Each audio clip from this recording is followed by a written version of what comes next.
Saiu há pouco tempo um relatório do Fórum Econômico Mundial que lista as principais habilidades para profissionais nos próximos anos. E lá no topo da lista, no primeiro lugar, a habilidade que apareceu foi pensamento analítico. Com mais de 5 bilhões de pessoas usando produtos digitais todos os dias, você pode imaginar o volume de dados que são gerados a cada segundo. Por isso, a capacidade de coletar, organizar, analisar dados e tirar insights que possam ser valiosos para os negócios se tornou um dos principais desafios das empresas. Ou seja, essa habilidade pode ser o seu próximo grande passo profissional. A Tera já formou mais de 30 mil profissionais para o mercado digital, incluindo pessoas que alavancaram suas carreiras em análise de dados e Product Analytics. Nossos cursos cobrem todas as habilidades mais importantes para você coletar, manipular, organizar e contar histórias impactantes a partir da análise de dados, além de apresentar as ferramentas mais utilizadas no mercado. E olha, eu tenho uma novidade imperdível. Tá rolando agora o Tera Festival, um evento que reúne conteúdos gratuitos e ofertas mega especiais em todas as formações da Tera. Acredite em mim, você pode economizar alguns milhares de reais se inscrever em um ou todos os cursos da Tera durante esse período do festival. Mas as vagas são limitadas, então te recomendo a clicar aqui, conhecer as condições e dar o próximo passo na sua carreira. Eu te espero aqui na Tera.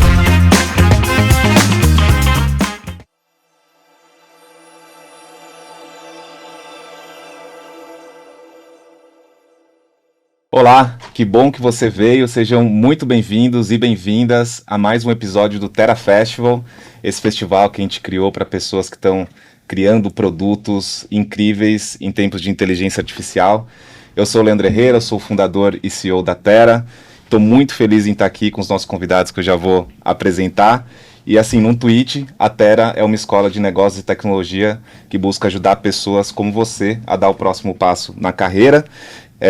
A gente criou com muito carinho um método desde 2017 que a gente vem ajudando pessoas a evoluir nas carreiras de produto, design, dados e assim ajudar a criar produtos incríveis no Brasil que impactam milhões de pessoas.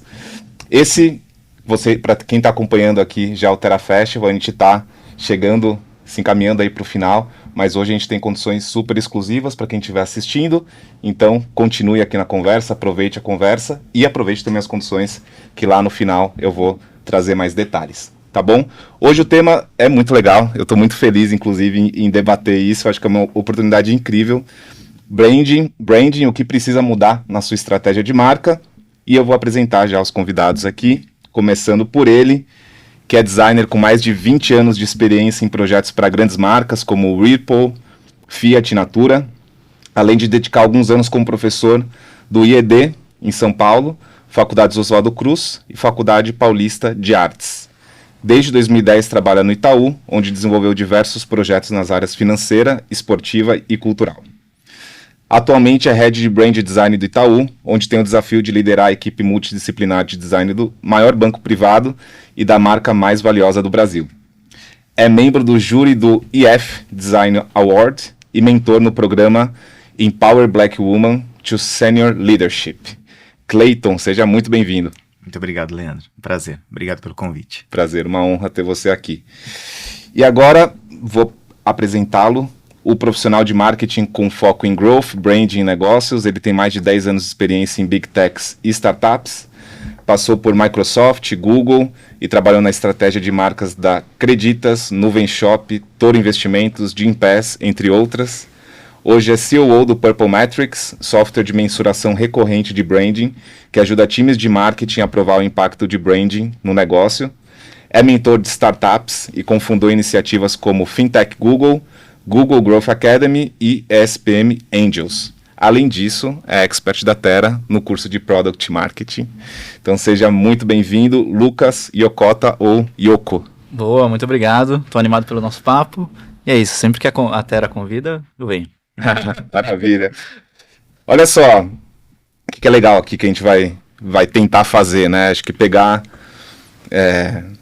um case, depois a gente pode adicionar outros cases do repertório de vocês, mas pegar um case que ficou, acho que, muito marcado, assim, foi na virada do ano, né? No apagar das luzes. No apagar das luzes, e que acho que deu muito o que falar, porque é uma marca, acho que muito querida, né? Muito conhecida, centenária, né? Na virada do centenário dela, e a gente poder fazer um estudo de caso aqui com a pessoa que liderou esse processo. E acho que entender quais foram as etapas que levaram ao reposicionamento da marca do Itaú, como que isso se conecta com a estratégia de negócios, como que isso se conecta com a estratégia de produto, com product design, por aí vai. Então, acho que para começar, eu queria perguntar para vocês qual a importância do processo de reposicionamento de marca, de rebranding. Quando que isso se faz necessário, né? Qual que é a origem que motiva mobilizar um time por 22 meses para reposicionar uma marca, né? Como você estava contando. E qual que é o momento ideal para fazer isso? Então, queria entender como isso aconteceu no Itaú e depois escutar do Yoko também a perspectiva. Muito bem. Bom, primeira questão, né? Quando mudar uma marca? Acho que não tem bibliograficamente falando, assim, não tem nenhum livro que fala especificamente. Você precisa mudar, você precisa reposicionar uma marca a cada 2, 5, 10 anos. Tenho, na minha carreira, clareza de que antigamente era um pouco o espaço entre um reposicionamento e outro era maior, né? Hoje é menor, mas não tem uma regra para fazer isso, né? O que eu tenho como crença para uma discussão de reposicionamento é que uma marca ela não pode, né, ficar alheia e deitada em berço esplêndido esperando assim, nossa, você precisa reposicionar, né? Uhum. Uma marca precisa estar conectada com o mercado, conectada com o comportamento das pessoas e, se necessário, reagir a este movimento, você precisa fazer, né? No caso do Itaú, a pergunta que sempre, aliás, que abriu esse projeto e dentro das nossas angústias era, por quê? Por que mexer na marca? Por que mexer com isso, cara? Mexer na marca mais valiosa do Brasil, a marca que, do ponto de marca mais valiosa, negócio super sustentável, super performando muito bem do ponto de vista de lucratividade, uma marca muito conectada com o imaginário das pessoas, do brasileiro, uma marca que nasce no Brasil, é uma marca que vai completar 100 anos, né? E uma empresa brasileira que completa 100 anos, muito com conexões até emocionais e simbólicas com as pessoas. E quando você coloca na perspectiva do design, uma marca que é icônica e que os melhores designers colocaram a mão nela e fizeram ela acontecer. Então, teoricamente, é mexer em time que está ganhando. E mexer em time que está ganhando, né? Essa foi a grande pergunta. Mas dado a minha crença, né, assim, a marca não pode esperar, né, ter um problema reputacional ou um problema que force ela a fazer uma mudança, porque você vai fazer correndo e pode fazer uma besteira, né? Então, acho que essa foi a primeira questão inicial do trabalho, né? E a gente entendia que tinha uma oportunidade, né, de olhar com calma, porque a gente realmente não tinha um problema, não tinha algo que estava afetando os nossos negócios ainda, e que era um momento de olhar e analisando muito esse rebrand na perspectiva de negócio, né? Eu falo muito que você não pode ser uma mudança pela mudança, ela precisa acontecer porque um rebrand ele gera expectativa das pessoas.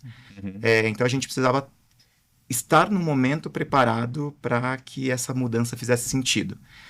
Eu acho que era um momento importante, né? E para falar desse momento importante, precisa colocar em perspectiva da indústria, né?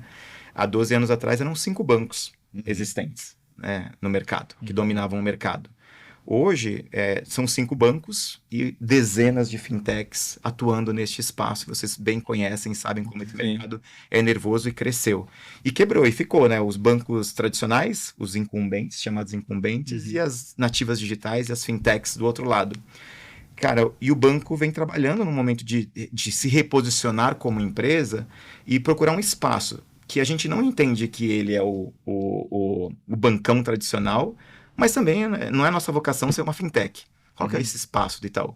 Então a gente, mais do que fazer o rebrand, a gente vem trabalhando nessa última década para organizar a companhia como um todo, para estar preparada para um momento como esse, para entender esse espaço que o Itaú deve ocupar, né? Que a gente entende que não necessariamente está nesse pacotão dos tradicionais e também não está nessa das fintechs, né? Como que a gente deixa mais clara a nossa proposta de valor? Acho que foi daí que nasceu o reposicionamento e o rebrand do Itaú. Que legal.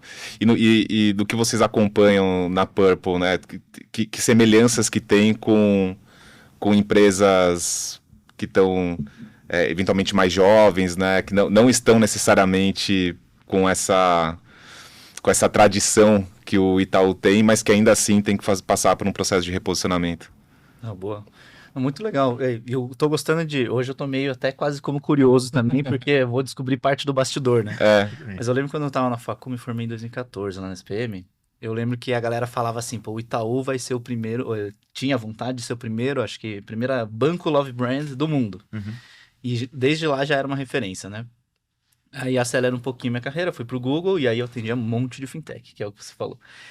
E muitas delas apostavam em marca, outras só apostavam em crescimento, né, meio que na força bruta, performance, etc. E aí, como eu atendi por vários anos, eu vi a diferença de quem investia em marca e crescimento e quem investia só em crescimento, né? E aí que começou toda essa movimentação. Tanto é que eu lembro que antes a gente olhava ali as notas de Play Store, os aplicativos digitais de fintechs, eles tinham notas melhores mesmo. A experiência do usuário era melhor. Mas os bancos super correram atrás. Hoje, se eu não me engano, se a gente for olhar ali as notas, os aplicativos do banco... Isso. Então, assim, experiência, o banco foi atrás. E ao mesmo tempo, acho que tem isso que você falou, né? Você tem que se antecipar a algumas movimentações, né? E aí, quando a gente vai para o outro lado da história, né? Já vi muita startup, às vezes o movimento é de acordo com ou uma mudança interna. Então, às vezes, eles perceberam que o modelo de negócio não é aquele. Então, a gente é outra coisa. Se é outra coisa, é outra marca. Então, às vezes, você vai mexer desde elementos visuais até o próprio conceito da empresa, né? O que eu atendi de perto foi o Gympass. Gympass começou com uma marca bem B2C para o usuário final. Eles perceberam, não, a gente é uma marca B2B. A gente vende para a empresa, é outra coisa. E mudou completamente. E foi evoluindo, né? Até se tornar uma marca de bem-estar mais holística. Né? Não é só um marketplace de academias, né? Pode ser até uma história para outro dia, mas é isso. Na época que a gente fez essa mudança, aliás, eles fizeram essa mudança, eu estava atendendo o Gympass. Então foi muito legal. E foi no meio da pandemia. E aí a mudança sociocultural. Perfeito. Todo mundo de casa, ninguém mais pode ir para o local físico. Então, como que uma marca se reinventa e vira uma marca de bem-estar? Então... eu acho que é isso, né? Tem algum elemento da equação que muda e você fala, talvez a imagem que a gente está construindo para esse mercado não faz mais sentido. Como é que a gente muda isso? Eu acho que de todos os segmentos que naturalmente estão passando por transformação digital, o segmento financeiro naturalmente é o que teve mais pressão. Começou mais cedo e é o que teve mais pressão, né? E que foi ótimo, assim, a gente fala muito dentro do banco, cara, assim, os bancos digitais estão fazendo um excelente trabalho. Isso foi ótimo para o consumidor, né? Porque fez os grandes bancos também se movimentarem. E é isso, né? Além da marca, o Itaú Sim é uma marca que, aliás, uma empresa que se construiu, tem uma marca muito forte e tem uma cultura de marca muito forte. Mas, cara, marca você não constrói sem experiência, assim como experiência você também não constrói com marca. Então é uma troca, né? Uma troca importante. Eu acho que a pressão do mercado, como você colocou, assim, né, o contexto competitivo e o Itaú ir aproximando a marca daquilo que eu acompanhando tanto como parceiro do Itaú em muitas frentes, mas também como cliente, foi fazendo um excelente trabalho de evolução da experiência do cliente, dos seus produtos digitais, etc. Me pareceu que a evolução da marca ela veio com uma plataforma, com uma evolução que ela já é muito real. Perfeito. Não é? E eu acho que isso é muito legal. Se você puder comentar um pouco como o roadmap de transformação digital, o roadmap de experiência do cliente se conecta com um projeto de rebranding, acho que seria muito interessante. Legal. Assim, o pedido do rebrand, abrimos o trabalho do rebrand, ele tem mais de 22 meses, tem 3 anos que a gente recebeu esse pedido. Se a gente lançasse essa nova marca 3 anos atrás, a gente não estaria tão preparado e não faria tanto sentido como fez agora, né? Porque nesses últimos 10 anos e com uma aceleração muito grande nesses últimos 3, o banco, a gente sempre fala, a gente vem enterrando muito cano, né? Então, seja do ponto de vista tecnológico, então, assim, um investimento pesadíssimo, até para cobrir gap referente a plataformas tecnológicas que os concorrentes têm, né? E principalmente os nativos digitais. Então, uma agenda muito forte, tanto de investimento de pessoas, tempo, mas também de grana em tecnologia mesmo. Uma reorganização da companhia no que tange negócios mesmo, né? A gente muda o modelo de olhar para as necessidades do cliente, menos produto e mais necessidade e jornada do cliente. Então, também é uma agenda muito forte no banco acontecendo. E, por fim, não menos importante, uma mudança cultural também, né? esses últimos anos, assim, eu tenho algumas pessoas de fora do banco, né? Falam assim, Cleiton, tá acontecendo alguma coisa diferente aí dentro do Itaú. O que tá acontecendo, né? É uma mudança cultural, né? A gente vem numa agenda nesses últimos 2 anos e meio para 3 anos de trazer, né, aquela construção interna, né? Porque marca nasce dentro e ela expande para fora, né? Se as pessoas que trabalham para essa marca não acreditam naquela marca, ela tá fadada ao fracasso, né? Então, esses 3 grandes movimentos da companhia legitimaram um rebrand, né? E a gente tem tranquilidade de fazê-lo, né, com o peso que foi feito, com a surpresa, porque o mercado não esperava uma mudança de marca do Itaú, mas ele vem fundamentado com a mudança também, um planejamento de uma mudança atrelada ao roadmap de negócio e às necessidades do negócio, né? O rebrand ele vem para servir os negócios do banco. Perfeito. Muito legal. E você também comentou ali, a gente estava batendo um papo antes, que até o roadmap de lançamentos de funcionalidades, né, de novas experiências no aplicativo, etc., eles também foram casados com o processo de coordenados, né? Não necessariamente estava na largada. Uma empresa tão grande como o Itaú, é muito difícil você concatenar todas as iniciativas, né? É muito complicado você cruzar os roadmaps de produto, mas você sempre tem que estar atento às oportunidades. Conforme a gente foi avançando no projeto de rebrand, não necessariamente atrelado com toda a agenda, sabendo da agenda, obviamente, da agenda de tecnologia e de experiência do cliente que está acontecendo a todo vapor, a gente viu que tinha um lançamento que ele ia se cruzar. Cara, e é importante que a gente faça isso cruzar lá na frente. E casou, assim, a gente fez uma virada, uma atualização de toda a nossa experiência digital no dia do lançamento da marca. Que legal. Atrelando marca à experiência. E acho que até conectando um pouco com a história de...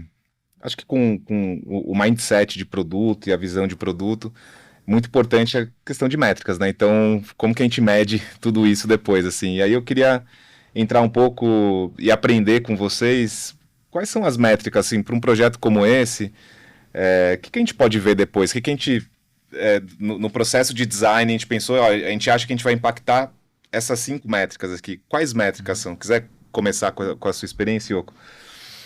Boa, eu vou trazer uma visão de fora. Vamos ver se faz sentido. Boa. Mas... Se não fizer, eu dou uma... Isso, aí você vai fazer, brincadeira. Mas assim, quando eu vejo um projeto desse, ainda mais vindo de uma marca tão valiosa, conhecida, etc., não me parece que é ganhar mais conhecimento, né? Porque quando a gente... Deixa eu dar um passo para trás. Normalmente, quando a gente fala de marca, a gente está mexendo na percepção do usuário, né? Então, normalmente, são elementos, às vezes, mais sobre o que as pessoas pensam sobre alguma marca, alguma empresa. Então, a gente costuma olhar lembrança de marca, lembrança de anúncio, consideração, familiaridade. Aí vão ter N metodologias para você entender o que os usuários pensam sobre a tua marca, né? Então, olhando de fora, me parece o seguinte, não me parece um desafio de awareness, porque, né, Itaú é super conhecido, patrocínios infinitos, centenas de 100 anos, né, claro, de marca. Então, não me parece awareness, mas a gente olharia, talvez, como é que você gera mais consideração. Talvez uma marca mais conectada com o público atual pode gerar mais propensão à compra, mais propensão ao uso dos produtos, né? Talvez gerar mais familiaridade, né, com o público. Então, me parece que eu sei que funil é fake news, tá? Mas só didaticamente, do meio do funil para baixo. Então, como que a gente mexe essa conexão com o usuário? E aí eu tentaria conectar as métricas de percepção com alguma métrica de uso, talvez de transação, mas que não vai acontecer no dia 0 do rebrand, né? Porque a gente vai construindo isso ao longo do tempo. E, inclusive, eu gostei do que você comentou antes, que o rebranding não foi uma surpresa e, ao mesmo tempo, ele está casado com as outras coisas, porque seria mais prejudicial você lançar uma mudança de marca que não está coerente com a mudança de experiência, porque normalmente é aí que gera a quebra de expectativa. Aí você tem o efeito contrário. Então, como você já está evoluindo a experiência do usuário e aí a marca ela se adapta para esse novo momento, idealmente o cara nem sentiu. Assim, não, às vezes vai mudar um pouco do visual, óbvio, né? O aplicativo, eu sou cliente também, tá? Então, o aplicativo mudou, eu vi. Mas 100% dos serviços já são digitais no Itaú, né? Então, eu sei disso. Eu já vi essa evolução antes. Então, a marca é como se fosse uma atualização disso. Então, me parece que aproxima mais do público. Então, parece que a gente olharia essas métricas mais do meio do funil para baixo, pensando de percepção do público, mas como é que a gente conecta isso com mais métricas de negócio. Exato, métricas de negócio, porque no final, marca, esse é o objetivo, né? Você constrói marca, constrói vínculo com o público para gerar mais negócio também, né? Perfeito. E aí, exatamente aqui, gabaritando aqui o... A gente olha, a gente faz essa reflexão, e o rebrand, obviamente, que tinha desafios atrelados à imagem, né? Quais são o Itaú é uma marca muito sólida, com muito investimento, né, em marca, tem um sistema de avaliação e de frequência de monitoramento de marca que poucas empresas têm, né? Então a gente tinha muita clareza de quais são os atributos, né, na questão de imagem mesmo que a gente está construindo na cabeça das pessoas. Então, essa era uma parte que o projeto tinha que responder. Então, a gente sabia e a gente consegue no tempo, e de novo, né, não dá para ser do dia para a noite, mas no tempo a gente consegue perceber se o sucesso do rebrand, se os atributos que a gente selecionou lá no início, eles estão mexendo, se a gente está mexendo nesse ponteiro. Então, nessa perspectiva... Posso perguntar quais são os atributos ou isso é... Isso é confidencial. Esse é bem confidencial. Eu não posso abrir especificamente quais são os atributos, mas a gente olha para quais são as nossas fortalezas, quais são onde a gente tem fraqueza, e a gente vai sempre reforçar um e potencializar o outro, né? Então, coisas que nós já somos muito fortes, a gente vai... não vamos garantir que a gente mantenha esses atributos, e os atributos que a gente está perdendo no tempo, ou eles não estão, ou eles estão flat há muito tempo, que a gente quer potencializar esses atributos. Então, é uma série de 20 e poucos atributos que a gente faz esse monitoramento. São muitos atributos. E, do ponto de vista de performance mesmo, nosso desafio não é awareness, né? A gente tem, sei lá, 94 pontos de awareness, então não é um desafio, nunca foi. Awareness nunca foi um desafio de marca. A gente tem melhoras significativas no funil, isso já dá para perceber na fake news. Né? No funil imaginário que não existe. Na consideração, né? E no prestígio, a gente começa já a sentir essas mudanças, né? Agora, para mim, o mais importante e que a gente consegue monitorar, cara, assim, o que a gente tem visto, né, pós o rebranding, é uma resposta mais rápida até do que a gente imaginava. É o lift que a gente consegue perceber, porque a gente consegue fazer pesquisa com pessoas que foram impactadas pelas peças e pessoas que não foram impactadas, e o lift ele é significativo dessa percepção de mudança do Itaú, e esse é um ponto importante de um desafio inicial do trabalho, que é assim, as transformações do Itaú, elas vêm ocorrendo já há 10 anos. Só que a gente queria aumentar a percepção dessas mudanças. E o rebrand, ele vem para fazer isso. Cara, peraí. Legal. Vamos aumentar essa percepção. Isso num espaço de tempo. A gente está no primeiro primeiro quarter de pós-lançamento, e a gente consegue, através dos indicadores, perceber já um impacto significativo aqui de lift, de percepção. Que legal. E é a assinatura que chama, o feito de futuro? Novo statement. No statement, ele é muito amplo, e ele é, de certa forma, uma promessa também, sabendo que o futuro, sim, tudo que está acontecendo... Ele é complexo. Ele é complexo, né? Então, assim, também é uma promessa que o banco ele vai ter que correr atrás para sempre viver essa promessa, né? Eu acho que isso é interessante também, é arrojado, né? Exato. Uma coisa que eu achei interessante, de novo, de fora como cliente e pessoa de marketing, é que o Itaú, além de fazer o rebranding, ele fez uma campanha bem feita. Uma campanha bem orquestrada. Porque às vezes, de novo, depende do teu objetivo de rebranding, né? Mas agora você me contando aí, se você quer aumentar a percepção de alguns elementos, só mudar e não ter um esforço intencional de comunicação, às vezes até vão ser ações dentro do próprio aplicativo, etc. Se você não ativa isso intencionalmente, com criativos que fazem sentido, com uma narrativa que faz sentido, o usuário não vai absorver. Né? Então, o que eu achei interessante, e aí, tô chutando mais uma vez, tá? Mas me pareceu que o rebrand foi como se fosse uma estreia para uma série de construção de campanhas, né? Que aí agora eu vejo, vem coisa de personalité, lançam um patrocínio novo, surge uma nova pessoa, lançam, né, ações, mas que é como se o rebranding fosse um kickoff, né? Mas aí você vai construindo comunicação, e aí, aos pouquinhos, as pessoas vão pegando, né? Quem tá mais próximo pega a mensagem mais rápido, com mais frequência, e mesmo as pessoas mais distantes vão acabar pegando, porque são campanhas bem amplas, né? Então, às vezes, uma das coisas que eu percebo que nem todo mundo faz bem é comunicar a mudança, né? Porque isso tem que vir junto de uma campanha, né? Não é um documento estático, né? Que agora mudamos, né? E você precisa chegar no seu consumidor, né? Porque senão só mudou, talvez, né? Mudei o app, você mudou e impactou aquela base que acessou aquela semana, ok. Mas no caso do Itaú, você tem que comunicar, né? 94% de awareness, tem que comunicar com o Brasil inteiro, praticamente. Se você me permite pegar aqui esse gancho aqui do Yoko, é justamente isso, assim, eu lembro, assim, é importante até colocar aqui, né, um pouco da base, né, de branding, né, porque algumas pessoas pensam que branding é o logo, né, a identidade visual, né, e não é isso, né, eu lembro de eu pregar, parecia até, sabe, uma vitrola quebrada, assim, a gente não pode delegar a nossa evolução de marca para o logo. Exato. Não posso, porque só mudar o logo não vai mudar nada. Um rebrand quer dizer uma mensagem de mudança de postura, de comportamento. E isso não pode ficar restrito ao logo. Você muda o logo, cara, tem pessoas que nem vão perceber, né, a mudança do logo. Apesar de ter sido uma mudança significativa dentro das nossas evoluções anteriores, né? Então é mais perceptível. Até era um briefing do trabalho. Só que, quando a gente tem clareza disso, cara, o Itaú tem uma base, e a construção de marca vem muito da publicidade.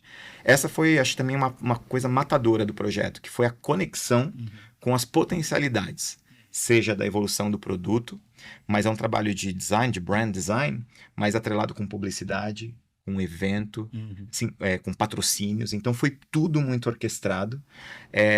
Algumas coisas que a gente tinha planejado para o lançamento, por exemplo, o lançamento ele foi sincronizado com... Acho que uma das coisas mais felizes do trabalho foi lançar primeiro para o colaborador, né? Então, assim, fazer todo um evento, preparar as pessoas e comunicar os seus antes de comunicar os outros. Então, isso também foi matador. Assim, trouxe um senso de pertencimento muito grande. E aí, a gente preparando esse evento final, a gente estava produzindo um vídeo que a gente chamava de vídeo wall. Assim, a gente queria fazer um vídeo para apresentar a nova marca que causasse um efeito na galera do evento. Como a gente estava com um time muito sólido, publicidade, design, eventos, quando a gente viu o resultado final do vídeo, o vídeo wall, que ia para o evento de colaboradores, o Traca, né, o nosso CMO, ele olhou e falou assim, cara, isso tem que ir para a TV. Cara, foi a primeira vez, esse foi um grande boom que aconteceu assim. O Itaú, a frase da Bia Guarese, ela falou assim, quando a gente estava falando para ela do case e tal, assim, o Itaú tirou o branding das salas de reunião e colocou na sala das pessoas. E isso não estava programado, mas a gente falou assim, cara, é uma forma da gente explicar, da gente gerar cultura, pra gente potencializar a disciplina. Então, assim, essa conexão das potencialidades do Itaú fizeram com que o trabalho tivesse um nível de exposição e de construção diferente de outros rebrands que a gente já viu no passado. Que legal. Muito, muito, muito interessante o processo. Quero entrar até um pouco mais no processo e entender como ele se conecta do ponto de vista de processo de design mesmo, com o processo de desenvolvimento de produto, design de produto, etc. Aonde que estão as similaridades do ponto de vista de processo, aonde que difere muito. Perfeito. Já vou entrar nisso. Antes, só avisar que aqui no chat daqui a pouco vai entrar um link para vocês entenderem qual que é a oferta do dia, quais são os benefícios que a gente está trazendo para quem está assistindo a live hoje, inclusive para aproveitar o curso de Product Marketing, o curso de Product Design. Então, fiquem ligados aqui, daqui a pouco eu volto para explicar tudo no detalhe. Vamos entrar na questão de processo agora, assim, e entender um pouco, você falou que foram 22 meses, né, enfim, um processo longo, e eu fico pensando, assim, a gente já teve alguns episódios aqui falando muito sobre processo de design, e da pesquisa até ideação, validação de hipóteses, definição de métricas e tal. Aonde que isso se assemelha de alguma forma ao design de produtos? Ou a gente pode até pensar, assim, de alguma maneira, como o produto final do rebranding, de fato a gente pensar nisso como um produto, aonde que estão as similaridades do ponto de vista de processo e aonde são coisas que são muito únicas, de fato, do território de branding.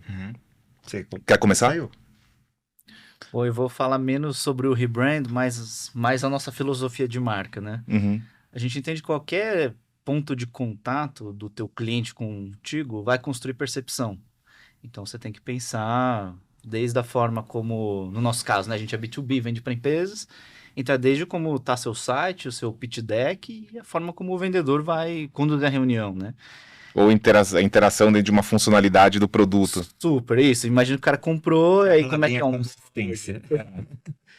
Então, eu gosto muito de pensar não somente na ótica do design, mas no que você quer causar nas pessoas que têm interação com a tua marca, né? Uhum. Então, até teve uma vez, falando do Purple, né? Teve uma vez que teve um amigo meu que tem uma empresa de terceirização de time de vendas. Ele veio bater um papo comigo, conversei. Mas no final, a conclusão que eu tive com ele foi assim, cara, dificilmente eu terceirizaria, porque hoje o meu cara de vendas, ele constrói percepção de marca. Fiz até um estudo lá, 27% dos caras que compram do Purple, né, que já são clientes, eles em algum momento deram lost e Depois voltaram volta. de 6 meses. Então, assim, imagina esse processo de vendas, aquele moedor de carne que não sei o que, cara, não ia dar. Uhum. Então, assim, a gente pensa muito intencionalmente. Então, Porque é naturalmente... uma construção de médio e longo prazo, como você falou. Às vezes um cliente que não fechou há 6 meses, volta depois de 6 meses, 1 ano, etc. Exato. E aí, naturalmente, isso vai permear decisões de produto, decisões de identidade visual, identidade verbal, etc. Mas eu acho que o que a gente olha muito ali é isso, assim, como isso começa na essência, que nem você falou assim, né? Tem que ser de dentro para fora, né? Isso eu aprendi com o Jaime Troiano, né? Marca não é tapume. Então, você, desde dentro, tem essa visão e aí, naturalmente, isso acaba fluindo na forma como você vai ter concepção de produto, como você vai transformar isso em assets distintivos para você levar para o mercado, né? Mas acho que começa mais com essa forma de pensar, né? Tudo que é touch point com o seu consumidor vai construir marca. Então, Perfeito. ou você olha intencionalmente ou você vai construir alguma coisa, você só não sabe o que é. Perfeito. Então, eu prefiro olhar intencionalmente para esses touch points, você vai construindo, né? Intencionalmente, Legal. percepção. Eu adoro essa palavra intenção, né? A intencionalidade, né? Acho que branding é intencionalidade. Total. Se você não tiver intencionalidade, você pode ir para qualquer lado, né? Então, se eu não sei quais são os atributos que eu quero mexer, posso fazer qualquer coisa e talvez eu não esteja construindo a melhor para minha marca. E consistência, né? Acho que isso são duas palavrinhas que elas caminham juntas no branding.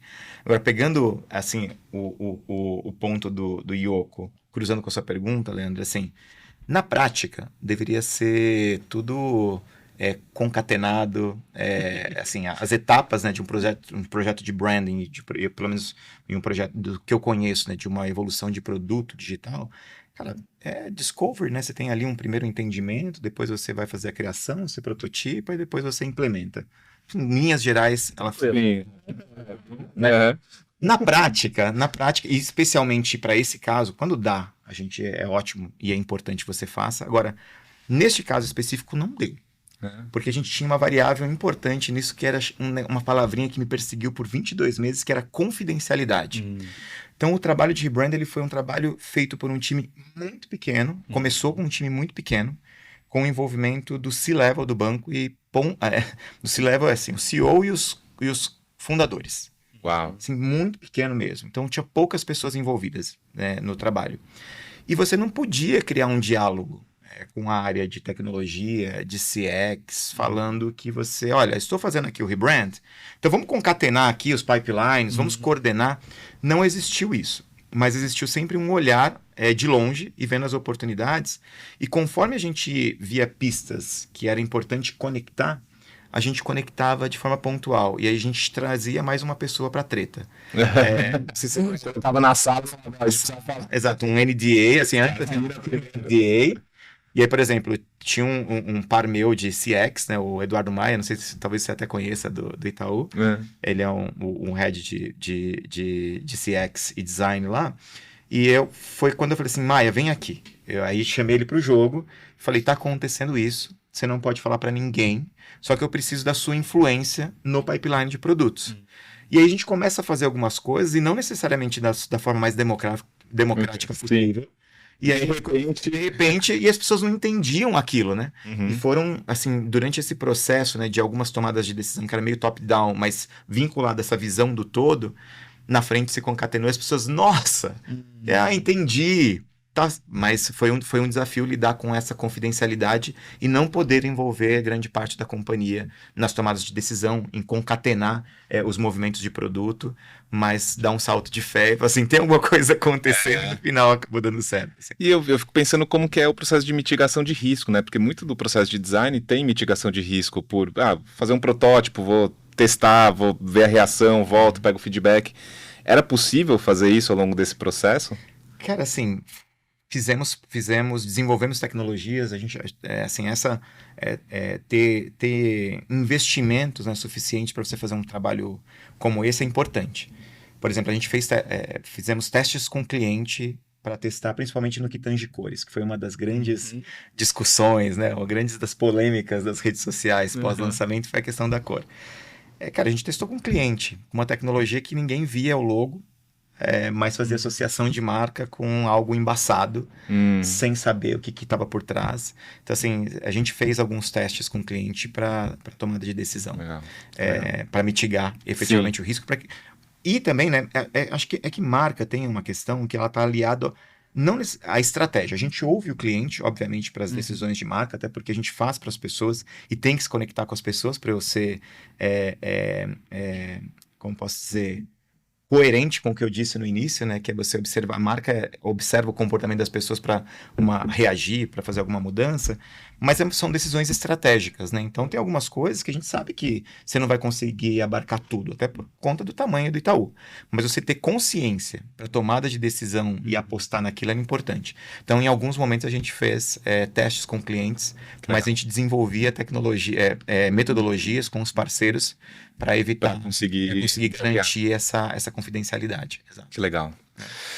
Muito, muito interessante. Eu queria entrar agora, voltar um pouco para a questão de métricas e aí explorar um pouco, e eu acho que vocês estão mergulhados nisso, né? Eu acho que não sei se você diria que esse é um território relativamente novo de você, de fato, massificar ou ampliar o acesso a metrificação de elementos da marca, assim, né? Mas a minha percepção olhando de fora, um pouco do que vocês estão fazendo, é assim, puxa, como que a gente pode produtizar isso um pouco mais, assim, trazer para o mesmo nível que a gente olha, sei lá, volume de page views, taxa de conversão em etapas do funil, etc.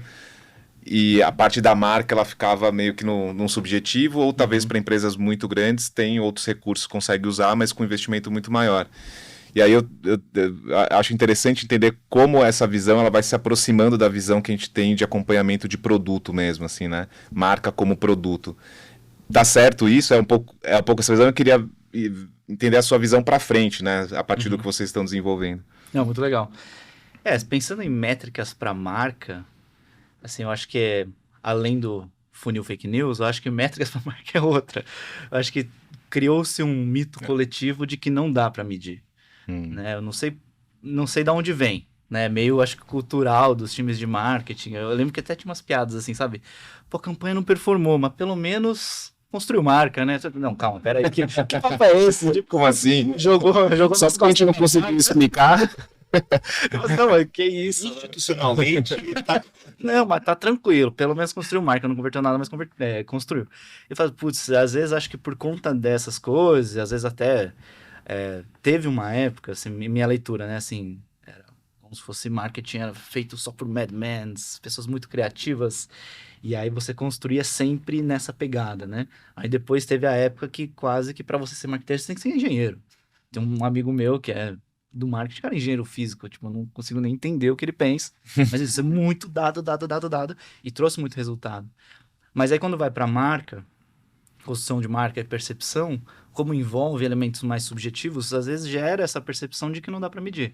Mas na prática eu entendo que dá, tanto é que as marcas já mais consolidadas, acho que o Itaú deve medir desde sempre, né? Não deve ser uma coisa de agora. Claro. Né? Talvez agora você tenha outras metodologias, você tem mais acesso a dados, ou vamos pensar aqui de forma simples, né? Putz, será que se eu agregar vários comentários de social, tratar ali o tipo de comentário, será que isso não vira um input novo? Não sei, né? Então, acesso a dado e informação está maior. Então, acho que o que muda sempre teve os fundamentos, a forma de medir, etc. Mas agora existem novas tecnologias que podem te ajudar a tirar novos insights, né? Aí que entra Purple da vida e outros players, né? Mas como é que você trabalha todos esses múltiplos dados que existem disponíveis, né? Trata essas informações para poder gerar novos insights, né? É que eu acho que a gente está num momento de desmistificar essa questão de que marca não pode ser mensurável. empresas maiores e com orçamentos mais robustos já fazem essa mensuração e essa avaliação. Não acredito que no estado da arte, acho que ainda tem muita margem para... Por exemplo, eu mesmo estava falando aqui no nosso papo de corredor, né? Acho que o próprio Itaú passa por um processo de revisão de todas as suas ferramentas de mensuração. No nosso caso, mais para organizar, porque às vezes a gente tinha métricas diferentes para marcas diferentes. E a gente passa por uma unificação, acho que isso é importante também. E tem margem para desenvolvimento. Mas hoje mesmo eu vejo, cara, muitos escritórios de branding e design desenvolvendo ferramentas mais simples, ou mesmo, adoro, né, o trabalho da Guta, o seu trabalho de trazer, né, essa sofisticação no que tange a mensuração e comprovando ali na ponta na mexida do ponteiro que marca é mensurável. Então acho que a gente está passando por um processo de amadurecimento dos próprios profissionais e do mercado como um todo, né? E acho que a gente também está encontrando o ponto ótimo entre, cara, eu sou totalmente criativo, eu não preciso dessas coisas, a big idea, ela vai contar, mas eu também não posso ser um engenheiro travado que eu vou perder a sensibilidade, né, das pessoas, né? Então acho que a gente está encontrando esse ponto ótimo aqui de equilibrar essas duas coisas. Eu acho que a ponte com o produto que você comentou, a gente até às vezes brincava com os nossos clientes, às vezes quando está em reunião e tal, fala assim, parece que produto faz pesquisa dentro do produto, né? CX faz pesquisa com o produto, NPS tem um monte de métrica, e às vezes marketing nem sempre tinha. Perfeito. Né? Então, e é quase que um contrassenso, né? Porque marketing fala muito de percepção e ainda não fazia tanta pesquisa dentro do próprio produto. Então, acho que é isso, né? No passado, você não tinha canais próprios. Então, claro que alguns tipos de pesquisa você ainda tem que pranchetar metrô, ligar na casa das pessoas. Mas hoje tem marca que tem base de milhões de usuários todos os dias e não faz uma pergunta sobre a percepção da marca. Às vezes ali tem oportunidade. Né? Às vezes não precisa nem... jornada. Isso, durante a jornada. E a gente começou a perceber coisas, né? Percepção antes da compra, durante compra, onboarding e depois de que já está usando. Tem os casos felizes, que isso é crescente. Ou tem os casos tristes, aí você vai trabalhar para melhorar. Que às vezes a percepção era uma, o cara começa a usar o produto e dá uma queda. Né? Então percepção é algo que pode ser medido via jornada, né? Então essa é uma das coisas que a gente estimula os clientes a pensar. Que legal. Também. Legal. E talvez vocês inclusive falam muito sobre isso, né? A briga entre performance e brand, né? Como se fosse de fato coisas antagônicas. Exato. Que uma loucura. Exato. Mas eu acho que acaba partindo um pouco porque a coisa de performance tem muita métrica, né? Tem muita métrica. E é muito difícil, né? Até hoje, assim, quando a gente vai fazer modelo de atribuição, last click, né? Assim, aquilo ali, ela diz qual foi o último canal que a pessoa interagiu, não qual foi exatamente a motivação que fez ela comprar, né? O gatilho que fez ela entrar no funil, considerar, etc. E até conversando com uma empreendedora recentemente, a Márcia Neto, que era da Salve, né? Fundou a Salve e hoje é fundadora da Silverguard, inclusive é parceira de vocês lá, né? Sim. Também é investida pela Stella.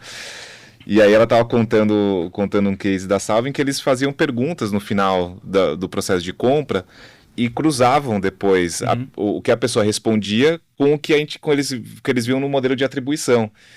E aí eles conseguiam ter uma noção real do que acontecia no processo de compra, na jornada de compra, né? Porque a interação, o last click numa pesquisa do Google, o last click no Meta, não diz nada, só diz que foi o último ponto em que ela interagiu, né? Então achei isso muito legal.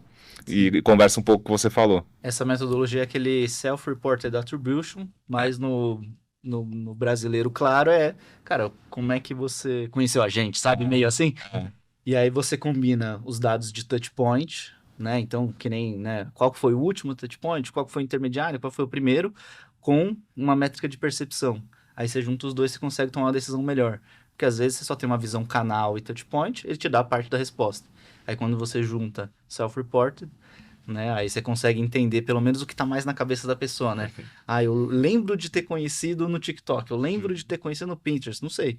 E que talvez estariam fora do seu modelo de atribuição tradicional, né? Perfeito. Então essa composição de métricas é o que normalmente ajuda a ter as respostas, né? Porque é difícil você ter uma metodologia que vai responder tudo, não, é difícil. Então essa composição de métricas, inclusive para branding, eu acho que é o que ajuda, né? Que legal. Talvez você já tenha usado o Airbnb para alugar uma hospedagem quando você vai viajar, ou pelo menos você já ouviu falar do Airbnb, né? Hoje, ela é uma das maiores empresas do mundo e vale mais de 95 bilhões de dólares. O que talvez você não saiba é que a experiência do usuário foi um dos principais diferenciais para o sucesso do Airbnb. Eu não sei se é porque ela foi fundada por designers, mas esse não é um caso isolado. Um estudo da McKinsey mostra que empresas que investem em design crescem 2 vezes mais do que seus concorrentes. E com isso, as habilidades de product design se tornaram vitais para as empresas e a demanda por profissionais explodiu. A Terra já formou 30 mil profissionais para o mercado digital, incluindo pessoas que hoje constroem experiências e produtos nas principais empresas de tecnologia do país. Nosso curso em Digital Product Design cobre todas as habilidades fundamentais da área, desde metodologias de pesquisa, passando por desenvolvimento de protótipos até chegar ao resultado final. E o melhor, você pode aprender com experts que são referência em Product Design no Brasil. E olha, eu tenho uma novidade imperdível. Tá rolando agora o Terra Festival, um evento que reúne conteúdos gratuitos e ofertas mega especiais em todas as formações da Terra. Acredite em mim, você pode economizar alguns milhares de reais se inscrever em um ou todos os cursos da Terra durante esse período do festival. Mas as vagas são limitadas, então eu te recomendo a clicar aqui, conhecer as condições e dar o próximo passo na sua carreira. Eu te espero aqui na Terra.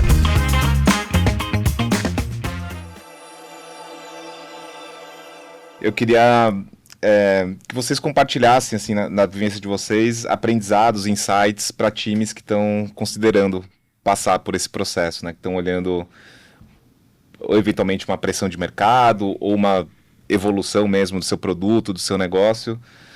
Que aprendizados, que insights que vocês podem compartilhar para que as pessoas possam se preparar melhor para isso. Muito bem. Quem quer começar? Fiquem à vontade. Se eu quiser.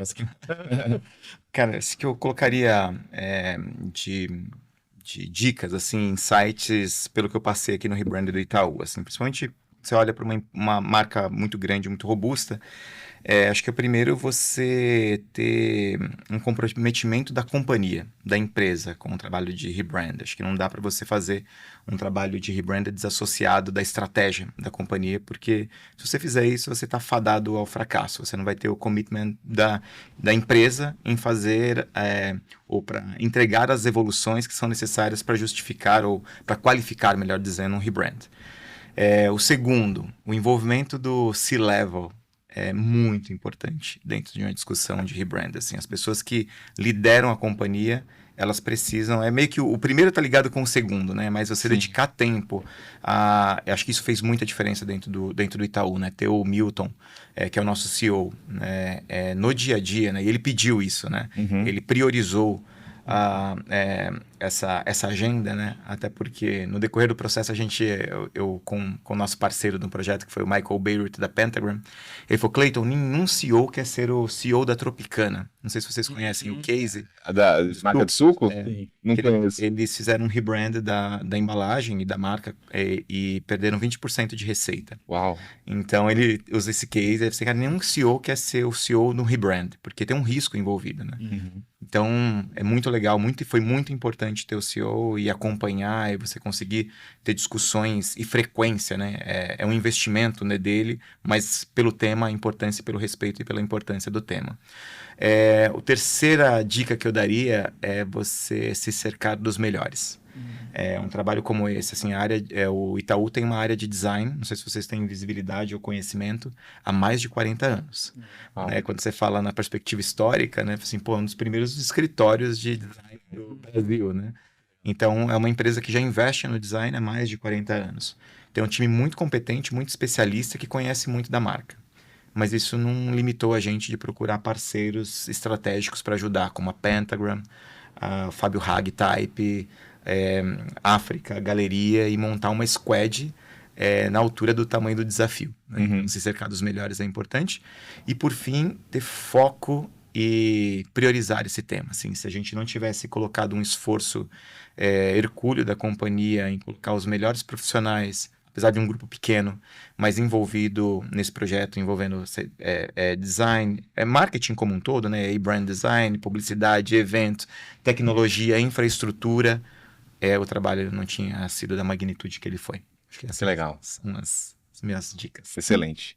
Só para complementar, obviamente, eu acho que define o indicador de sucesso, Perfeito. né? Muito bom.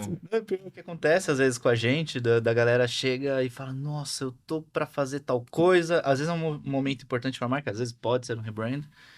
Só que eles deixaram pra pensar um indicador e como medir muito pra depois, né? Isso acontece direto em produto, É. funcionalidades novas que você vai lançar no produto. E super dá pra entender, né? Porque, exato, assim, fazer uma mudança dessa vai envolver muita gente. Às vezes só o trabalho interno, né, dá tanto trabalho que às vezes pode passar uma coisa ou outra, né? Mas como eu sou muito advogado de métricas, eu acho que ele tem que estar dentro do seu scorecard ali, definidinho, né? Porque da mesma forma que você vai ter intencionalidade de, né, qual que é o efeito esperado, qual que são os termômetros que você vai ter para ver se tá gerando esse efeito, né? Para dar mais segurança, né, do Exato. processo. Porque eu acho que tudo começa no dia seguinte do lançamento, né? Exato, você vai dar play. A marca, ela começa, assim, o trabalho começa depois do lançamento, Isso. né? O projeto em si é uma ideia, É. é um conceito.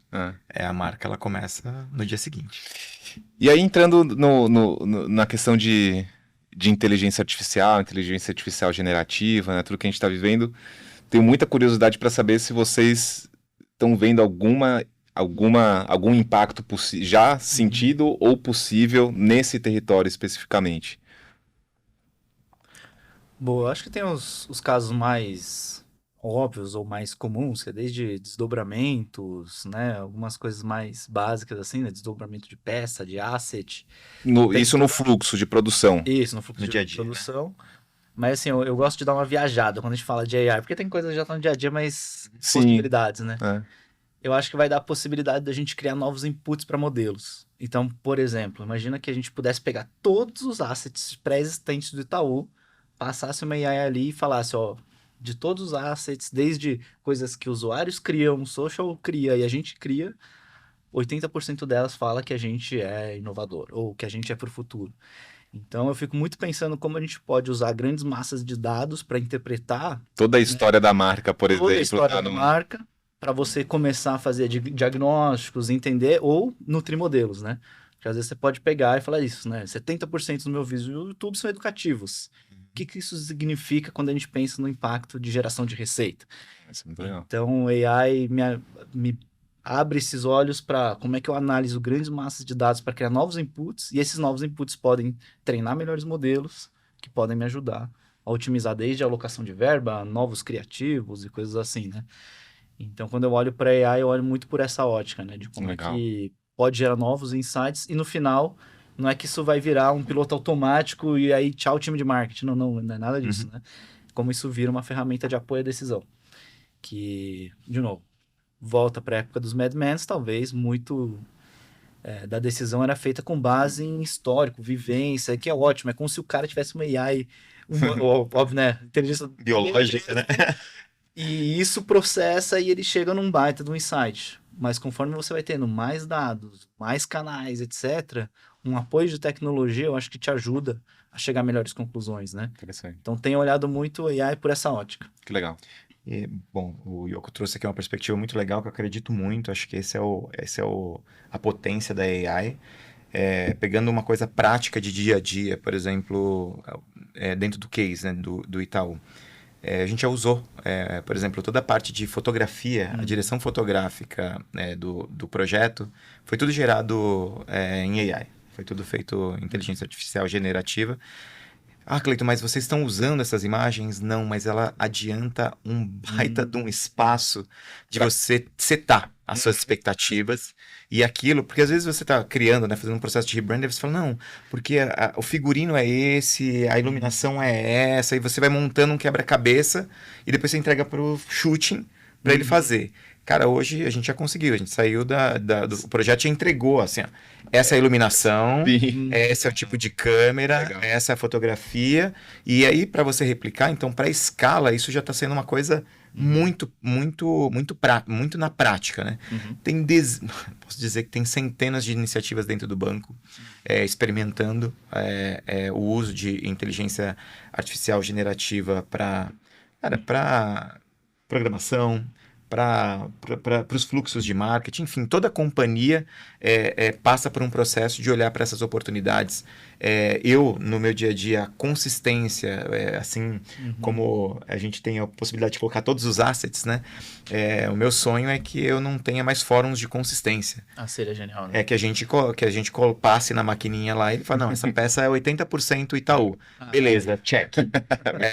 E eu não preciso, né? Passou o texto, a marca. Então, assim, pensa no ganho que a gente tem de produtividade, de espaço para pensar nas coisas que são mais importantes, que cara, como é que eu gero maior conexão com o meu cliente? Como é que eu crio novas conexões com produtos de acordo com a necessidade específica do meu público-alvo? Então, eu vejo isso muito, muito no dia a dia, já sendo visível e palpável, mas espero também um oceano aí de possibilidades, como, por exemplo, o Yoko desenhou aqui. Que legal.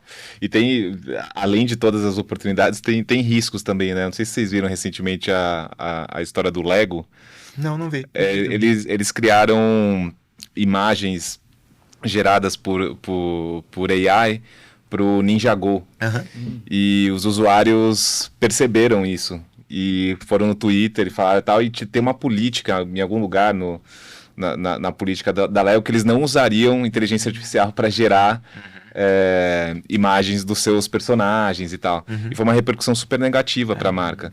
Então, também ainda, nesse momento, é super delicado, né? Tem uma questão legal, né? Porque a inteligência artificial usa de dados públicos, imagens públicas para gerar. Ainda tem um debate que a gente precisa fazer com muita profundidade para entender qual que é o limite da questão intelectual por trás, né, do desenvolvimento. Então, eu acho que ainda tem uma discussão grande para ser feita aqui.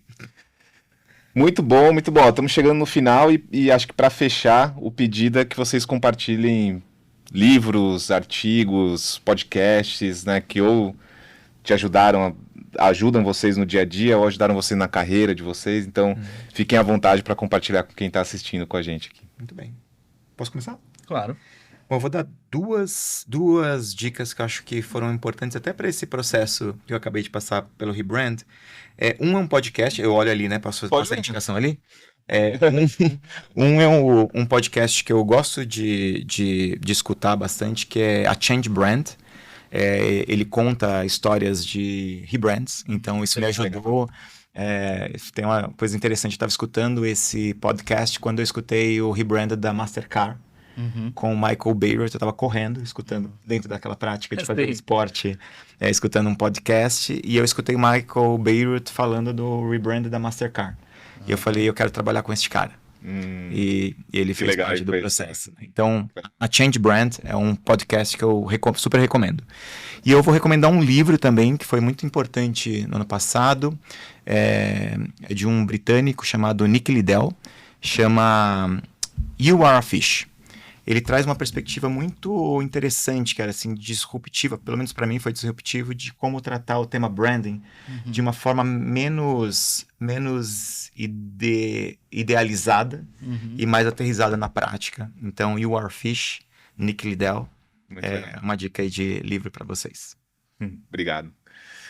Eu sou bem do podcast, né, que a gente estava falando aqui no bastidor, gosto de ir para academia e ouvir podcast, é assim que eu inclusive me motivo para treinar, mas um do que eu tô gostando muito é o podcast do Lenny, não sei se vocês já ouviram, mas cara, ele fala de produto, growth, e aí desde o mundo de startup, mas até gente de startups já mais maiores, né, big techs, então gosto muito.